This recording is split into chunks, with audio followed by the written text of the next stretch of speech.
Hello, welcome to Shop Talk. Today we're going to look at a McCulloch 797. This is a 7.5 cubic inch, 123cc motor. This saw is capable of running up to a 60-inch bar. This one's got a 50-inch bar on it with some very vintage 52 AJ 404 chain. And I just want to show you a few things on it. It's quite unique. This is what I call a working chainsaw. This was actually used in the big wood around here, the old growth. And that bar, you can see that line there underneath the chain. That's studite.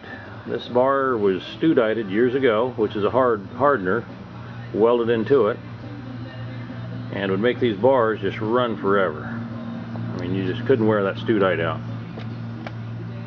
And it was very expensive to do. Even back in the 70s, you'd spend about $200–300 to get that bar studited. That's a roller nose, Oregon roller nose bar, 50-inch, skip tooth 52 AJ.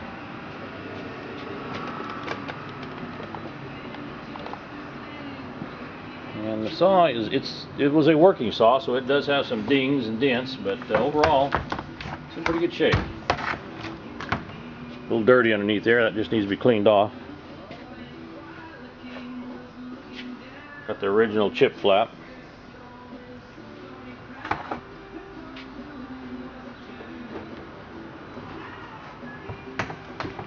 Got a working compression release right there.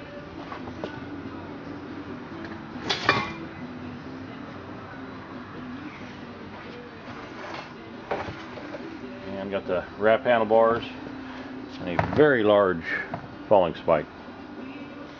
And we'll go outside to the log deck and make a cut with this.